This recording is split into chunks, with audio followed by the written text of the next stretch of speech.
Bonjour à tous, à toutes. Merci pour l'invitation. Je voulais juste, avant de commencer, voilà, dire qu'il y a quelques images qui sont un peu difficiles à regarder dans ma présentation, donc j'ai essayé de les limiter au minimum, voilà, je voulais le signaler. Donc cette communication, elle porte sur la manière dont des images d'archives, à l'ère de leur reproductibilité technique, donc principalement des séquences d'actualité filmées, des films amateurs et des photographies, sont utilisées pour créer des films dits de seconde main. Ce qui m'intéresse, ce sont les gestes créateurs posés par des réalisateurs, des réalisatrices qui proposent une vision originale de l'histoire. Ces gestes relèvent bien souvent de l'ordre du bricolage numérique, dans la mesure où il est question de coupe dans la bande image et d'intervention sur la piste sonore, qui sont relativement simples d'un point de vue technique, et ce sont leurs enjeux éthiques qui sont plus importants. Aujourd'hui, je vais aborder la pratique du réalisateur Sergei Loznitsa à travers l'étude du cas d'un de ses plus récents documentaires, donc Babi Art Context, qui date de 2021. Donc, je vous rappelle le sujet de ce film, hein, qui est le massacre de Babi Yar, qui a eu lieu les 29 et 30 septembre 1941, durant lequel 33 771 hommes, femmes et enfants juifs ont été tués par balles dans des ravins se situant aux abords de Kiev par les nazis et leurs assesseurs ukrainiens. Donc, ce massacre constitue par son ampleur un événement majeur de l'histoire du génocide des Juifs. Et appréhender ce sujet va nous conduire à comprendre comment Loznitsa reconstitue des images d'archives et quels enjeux potentiellement trompeurs sont liés à ces gestes de remédiation intramédiatique. Alors, avant d'entrer dans cela, il me semble quand même important de vous fournir quelques informations sur la trajectoire biographique et professionnelle de Loznitsa. Donc, c'est un réalisateur ukrainien de 59 ans, formé au cinéma en Russie, vivant actuellement en Allemagne, qui a réalisé tant des films de fiction que des documentaires, dont la plupart sont réalisés à partir d'images d'archives. Du point de vue thématique, il aborde principalement des sujets liés à l'histoire contemporaine de l'Ukraine et de la Russie. Et donc, pour une vision plus globale du sujet, je vous renvoie au livre co-dirigé par Céline Gailleur, Damien Marguet et Eugénie Zvonkin, Sergei Loznitsa, un cinéaste à l'épreuve du monde, qui date de l'année dernière. Donc, depuis une douzaine d'années, la qualité de ces films est internationalement reconnue, ces derniers étant très régulièrement sélectionnés dans les principaux festivals à travers le monde. Toutefois, depuis le déclenchement de la guerre entre la Russie et l'Ukraine, donc en février 2022, il a fait l'objet de critiques insistant sur le fait que c'est un réalisateur certes ukrainien, mais de culture russe, et que cette perspective se retrouve dans ses films et ses prises de position publiques. Donc il est actuellement moins régulièrement invité dans les principaux festivals en question, et parfois tout simplement considéré comme persona non grata, malgré ses prises de distance par rapport au pouvoir, hein, de Poutine, qui sont très claires. Donc, le film Babi Yar Contexte, sur lequel porte ma communication, a été réalisé en 2020-2021, soit avant le déclenchement du conflit entre l'Ukraine et la Russie. Il a connu un succès critique important, en étant notamment primé dans des festivals tels que Cannes, Amsterdam, Chicago, Jérusalem, Londres, etc. En Ukraine, Babi Yar Contexte a toutefois fait l'objet de débats assez vifs lors de ses premières diffusions à l'automne 2021, soit lors des commémorations de la 80e année après le massacre, auquel donc le président Zelensky avait pris part. Donc, il faut savoir que ce film a été réalisé à la demande d'un mémorial de Babi Yar, qui est un projet privé financé notamment par des fonds d'oligarques russes. Ainsi, dès 2020, de premières séquences du film ont été diffusées via le compte YouTube du mémorial en question, ce qui rend compte du fait que ce travail se situe à l'articulation entre enjeux mémoriels, historiques et politiques. Le choix de Loznitsa de travailler pour ce projet, critique vis-à-vis du rôle des nationalistes ukrainiens pendant le génocide, a conduit à lui reprocher d'adopter une perspective historiographique russe. Il est toutefois important de préciser que l'interprétation que je vous propose aujourd'hui ne relève pas des sciences politiques appliquées au cinéma, qui viserait donc à créer des liens entre ces films et ces prises de position publiques pour mieux comprendre ces choix et leur performativité. Mon travail revient même à sortir de ce paradigme. Il s'agit plutôt de se poser des questions relatives à sa pratique et aux gestes créatifs qu'il effectue. Ce type de perspective est politique dans le sens où il s'agit d'identifier le mode d'écriture de l'histoire qu'il propose par ses films. Et donc, on est plus dans quelque chose de l'ordre d'une politique visuelle.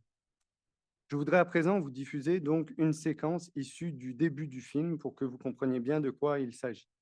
Avant cela, une dernière précision, donc il est important de noter que Babylore Contexte ne porte pas principalement sur le massacre lui-même. Il tourne plutôt autour de cet événement, la première moitié du film étant consacrée à l'avant-massacre, donc de juin à septembre 41, et la seconde partie à l'après, donc de la reprise de la ville par les Soviétiques en 43 au procès d'après-guerre. Donc c'est une heure de chaque côté. Ce choix narratif explique l'usage du terme contexte dans le titre. Cela explique aussi le choix des images utilisées par le Loznitsa, donc dans la première partie, principalement des images produites par la propagande allemande, puis dans la seconde, principalement des images soviétiques. Donc on regarde 1 minute 30, si ça fonctionne.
Toujours difficile. C'est toujours difficile de choisir le point de coupe, hein, mais à la fois montrer certaines images et pas forcément trop parce que ce n'est pas le cœur de mon propos. Alors, pour comprendre l'usage des archives que propose Loznitsa dans ce film, il est pertinent de mener une étude des discours publics produits à son propos au moment de sa sortie. Donc, j'ai étudié une quarantaine de prises de parole en anglais et en français, principalement par des critiques et des chercheurs, des chercheuses. Ce qui ressort de ces textes, qu'ils soient favorables ou non au film, c'est qu'ils insistent moins sur la volonté du réalisateur de créer des effets d'opacité que de créer des effets de transparence. Donc, la transparence peut être définie, comme le fait Delphine Bénézé pour le site du CRIALT, par un certain type de représentation visuelle qui vise à faire oublier à celui qui regarde la présence du médium et qui tente de lui faire croire qu'il est en présence directe des objets représentés. Donc, dans les cahiers du cinéma, à propos du film, Céline Gaillard et Eugénie Zvonkin parlent, elles, d'effets de réel. Ce type de qualificatif est particulièrement utilisé pour décrire le travail mené par Loznitsa avec son ingénieur du son, donc Vladimir Golozinski. À titre d'exemple des critiques très positives, Jacques Mandelbaum écrit dans Le Monde qu'il travaille discrètement la bande son pour atténuer les effets de distanciation propres à l'archive et rendre le film plus présent à notre conscience. Donc, je ne multiplie pas les citations à ce propos. En fait, ces interprétations positives correspondent en tout point au discours d'accompagnement du réalisateur, qui insiste lui-même sur la notion de présence et d'immersion pour décrire son travail sur le son et utilise à plusieurs reprises le verbe nettoyer pour qualifier le type de retouche qu'il effectue sur les images. Du côté des textes plus critiques, qui reviennent aussi sur ces effets de transparence, dans Libération, Luc Chessel se demande si ce type de pratique n'est pas problématique en soi et si elle ne devrait pas être frappée d'un interdit. Il s'indigne, indiquant que les sons et les images ultra restaurées de ce film nous racontent la Shoah en full HD. L'analyse la plus poussée à ce sujet est proposée par le chercheur en études cinématographiques spécialiste des images de la Shoah, Ophir Lévy, qui écrit dans Positif que cette impeccable restitution technique, couplée au travail de récréation sonore, donne l'impression unique d'éprouver les scènes projetées à l'écran dans le présent incertain de leur déroulement. Après cette prise de position visiblement favorable à l'apathique, il ajoute toutefois: il est difficile de ne pas interroger le geste consistant à recréer de toutes pièces l'environnement sonore des scènes dont n'ont subsisté que des images muettes. Donc, si la plupart des critiques et des chercheuses insistent donc sur le fait que la pratique de Loznitsa s'inscrit dans le paradigme de la transparence, certaines analyses du film soulignent toutefois le fait qu'à certains moments précis, il travaille sur l'opacité. Donc, ces dimensions sont notamment identifiées par des critiques cinéphiles adoptant une lecture esthétique des usages des archives, que ce soit dans les cahiers, Critica, Transfuge, etc. Je ne développe pas, mais dans la suite de cette présentation, je souhaite prendre au mot le programme proposé par Ophir Lévy, soit de s'interroger sur les gestes effectués par Loznitsa, en considérant bien sûr la création sonore, mais aussi le travail sur les images elles-mêmes. Pour mener ce programme à bien, un déplacement d'ordre méthodologique est nécessaire. Il ne s'agit pas de trouver une meilleure réponse aux questions qui ont déjà été posées, mais de poser un autre type de questions à partir d'autres sources en utilisant d'autres outils. Ce changement conduit à se pencher sur les matériaux documentaires à partir desquels Loznitsa a travaillé. Autrement dit, cela revient à poser qu'il est possible de retrouver les séries de photographies et les séquences d'actualité ou les séquences amateurs qu'il a montées. Il est aussi envisageable de mener une comparaison assez systématique entre ces sources et ce qu'il en a fait dans le film. Donc pour aujourd'hui, je vais me concentrer sur 3 séquences en particulier, dans lesquelles donc, il s'agit plus seulement d'interroger le film à partir de sa forme visuelle ou audiovisuelle, ou d'étudier les discours produits à son sujet, mais bien d'identifier les gestes effectués et de les interroger du point de vue éthique, c'est-à-dire d'un point de vue de la politique visuelle. Je voudrais commencer par m'interroger sur la manière dont il représente le massacre de Babi Yar. Donc, dans le film, une série de photographies assez connues des historiens sont montées. Photographies couleur. Elles ont été prises par un photographe de l'armée allemande nommé Johannes Halle, très certainement en dehors de ses fonctions, quelques jours après le massacre, donc tout début octobre 1941. Donc, il prend 13 photographies sur les lieux du massacre dans un même rouleau de pellicule Agfa Color dans lequel il y a 29 négatifs. Loznitsa effectue plusieurs types de gestes créatifs distincts pour s'approprier ces images. Tout d'abord, il opte pour une radicale décontextualisation, c'est-à-dire qu'aucune information n'est donnée sur l'identité du photographe, son rôle dans l'armée, le type de pellicule qu'il a utilisé, les conditions de conservation de la source, etc.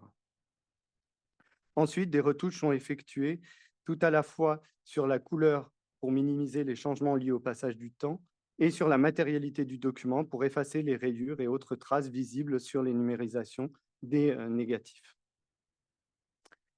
De plus, les photographies ont été recadrées, parfois pour correspondre au ratio du film, comme c'est le cas ici, donc on passe du 4/3 au 2/3. Parfois, afin de recréer l'impression que 2 photographies distinctes existent, alors que ces images sont en fait issues d'une même source. On pourrait passer juste 3 heures là-dessus, ouais, je vais continuer. Enfin, l'ordre original de la série de photographies n'a pas été respecté sans que le spectateur, spectatrice puisse le savoir et ou puisse savoir que de tels gestes ont été opérés. L'ensemble de ces gestes s'inscrivent donc dans une esthétique de la transparence. Il n'est ainsi pas question d'attirer l'attention de celui qui regarde, celle qui regarde, sur les conditions de production et de conservation des images montées, soit sur leur opacité. C'est aussi soumettre les images au discours politique porté par le réalisateur.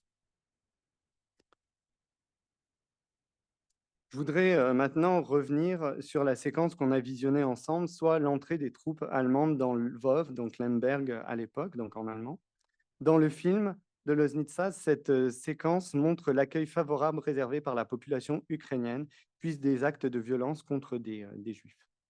La plupart de ces images sont issues de 2 séquences d'actualité allemandes de l'époque, et si on se focalise sur l'entrée dans la ville, donc ce que vous avez vu, hein, et notamment un passage de 25 secondes, est issu en fait d'une séquence d'actualité qui elle-même dure à peu près 25 secondes, et donc on va voir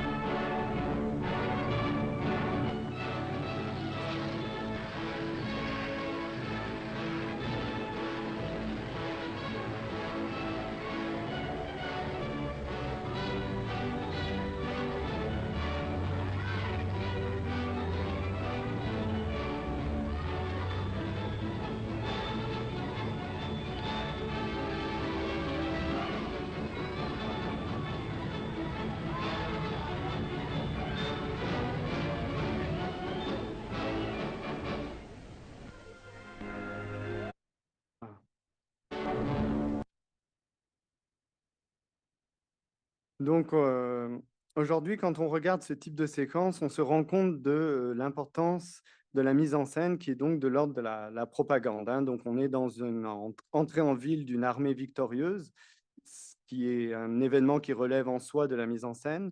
De plus, la manière de filmer cette entrée en ville d'une armée victorieuse relève aussi de la mise en scène et le montage est aussi au service de cette perspective, que ce soit par l'ajout d'une voix off qui vient expliquer ce qu'il faut comprendre des images ou, dans ce cas-là, d'une musique pardon, grandiloquente. La propagande se situe donc à tous les niveaux, soit aussi bien à celui de l'événement que de la manière de le représenter. Dans Babillard Contexte, cette séquence de propagande n'est pas reprise de manière littérale, hein. Je ne sais pas si vous l'avez remarqué, hein, mais il y a 6 extraits qui ont été découpés et réordonnancés sans respecter l'ordre initial de la séquence et sans que les coupes ne soient visibles lors du visionnement. Il est aussi à noter que la bande son donc, a été supprimée et remplacée par celle créée pour le film par l'équipe de Loznitsa. Il est important d'insister sur le fait que ce ne sont pas des gestes de décontextualisation que je veux ici critiquer pour eux-mêmes, hein, ce qui reviendrait à disqualifier la pratique du cinéma de seconde main, qui repose toujours sur un mouvement de décontextualisation qui consiste à extraire une séquence archivée pour l'utiliser dans un autre film. Ce qui peut être questionné, ce sont les effets produits par ces gestes. Dans ce cas, comme dans la séquence avec les photographies de Johannes Halle, on remarque qu'aucune information sur l'origine de la séquence n'est communiquée. Il est impossible pour les spectateurs de savoir qu'ils consultent des images de propagande réalisées par l'armée allemande pour fêter leur victoire militaire. Toutefois, l'esthétique des images de propagande est tellement connue qu'il est possible de faire l'hypothèse que les spectateurs se rendent bien compte qu'ils sont face à ce type d'image. Il est également impossible de savoir que l'ordre des plans a été modifié, ni dans quelle mesure la piste sonore a été transformée. De nouveau, il est possible de faire l'hypothèse que ceux qui regardent peuvent s'en douter, car c'est une pratique répandue dans le cinéma de seconde main. Donc ce ne sont pas ces points en particulier qui me posent problème. Mon objectif n'est ainsi pas d'argumenter pour un processus de recontextualisation qui devrait être systématique. Ce qui me semble plus important d'étudier, c'est la perspective dans laquelle ces gestes ont été effectués par Loznitsa et son équipe. Ce qui me pose problème, c'est que l'ensemble de ces gestes, donc sonorisation, changement de l'ordre des plans, absence d'informations sur les conditions de production et de conservation, conduit à renforcer la décontextualisation. Cela est particulièrement important au niveau de la bande sonore. En effet, là où la musique grandiloquente ou la voix des actualités nazies orientait la réception de la séquence comme relevant de la propagande, la bande sonore créée pour le film ne donne aucune piste liée à ce contexte de production. La volonté de reconstituer une piste sonore correspondant peu ou prou à ce qui aurait pu être entendu à l'époque conduit à manquer le caractère culturellement construit tout à la fois de l'événement et de sa représentation à travers une séquence d'actualité relevant de la propagande. Ainsi, s'il n'est pas forcément nécessaire d'argumenter pour une recontextualisation détaillée, on peut s'interroger sur le choix de renforcer la décontextualisation, renforçant ainsi la transparence. Alors, on pourrait multiplier les analyses de séquences de propagande. Le dernier exemple que je voudrais vous donner, et puis je ne vais pas vous le diffuser, c'est une séquence amateur. Donc, c'est une séquence filmée en 8 mm, très probablement tournée par un SS, qui donne à voir des mauvais traitements infligés par les nazis à des hommes et des femmes sans défense, principalement juifs. À la fin de la guerre, cette séquence a été saisie par l'armée américaine dans une caserne SS à Augsbourg et les images ont été montrées au tribunal militaire international de Nuremberg. Dans Babillard Contexte, Loznitsa a découpé la séquence originale en 15 extraits distincts. Il n'a pas respecté l'ordre de la séquence originale. Et de nouveau, lors du visionnement, il est impossible de savoir dans quelle mesure la source a été remontée. Ces gestes s'inscrivent donc dans l'esthétique de la transparence. Par contre, il a fait le choix d'intercaler des cartons noirs entre chacun des 15 extraits, ainsi que, de manière très visible, il a modifié la vitesse de défilement des images afin d'apporter une attention particulière au document. Il est aussi pertinent d'ajouter que cette séquence n'a pas été sonorisée de manière réaliste. Donc, il serait possible de faire l'hypothèse que Loznitsa modifie sa pratique pour montrer différemment ce type d'image de violence envers des civils et qu'il opte dès lors pour une esthétique de l'opacité. Cette conclusion semble toutefois trop simple. En effet, comme dans le cas des photographies prises à Babillard, un travail sur la matérialité du document a été effectué de façon à effacer le maximum des traces, des rayures et des marques visibles à l'image. Le choix des 15 extraits montés dans la séquence est également lié à leur état de préservation. Autrement dit, seuls les photogrammes qui étaient trop dégradés pour se prêter à un travail de post-production permettant de produire un effet de transparence n'ont pas été montés. Le choix du découpage en 15 extraits et l'ajout des cartons noirs entre les plans s'inscrit dans cette même optique. C'est une manière de faire avec le caractère fragmentaire et discontinu de la source, plus que d'une volonté d'attirer l'attention du spectateur sur sa matérialité. Cela revient à invalider l'hypothèse formulée précédemment, donc il n'y a pas de changement d'esthétique pour montrer des images des violences des civils. Au contraire, les gestes effectués visent à maintenir un semblant de transparence à partir d'images qui ne le permettent pas vraiment. L'objectif est d'amoindrir la différence, pourtant très importante, entre ces types de cadrage, de mouvements de caméra et le rythme des images de propagande, telles que celles prises dans l'entrée de Lvov, et des images amateurs telles que celle-ci. J'en arrive à la conclusion. Donc, l'étude de ces trois séquences permet d'identifier des gestes créateurs effectués par le Loznitsa. Cela conduit à souligner qu'il s'inscrit globalement dans une esthétique de la transparence, pour laquelle le fait de reconstituer les archives correspond à une volonté d'effacer la présence du document d'origine, pour donner l'impression d'un accès le plus direct possible aux événements appartenant au passé. Il ne faut toutefois pas minimiser l'importance de gestes qui relèvent de l'ordre de l'opacité, ces derniers conduisant ponctuellement à mettre à distance les effets de réel produits par ailleurs. Enfin, notons que pour chacune des trois séquences étudiées, Loznitsa a travaillé à partir d'une seule source d'archives. Ainsi, sa pratique ne saurait être rapprochée des séries télévisées à grand déploiement qui s'inscrivent pleinement dans l'esthétique de la transparence et qui mobilisent pour chaque séquence des sources issues de plusieurs dizaines d'archives distinctes. Ceci étant dit, sa pratique nous semble poser question justement parce qu'elle relève du cinéma expérimental et à ce titre, c'est moins la manière dont il intervient sur la matérialité des images, donc la sonorisation, travail sur la couleur, le recadrage, etc., qui nous interroge que la finalité de ces gestes. Ces derniers conduisent régulièrement à retirer au spectateur sa capacité à prendre de la distance face à ce qu'il visionne. Il y a même une forme de négation des changements technologiques et de l'écoulement du temps entre 1941 et aujourd'hui, au profit de la création d'une impression d'une forme d'éternel présent.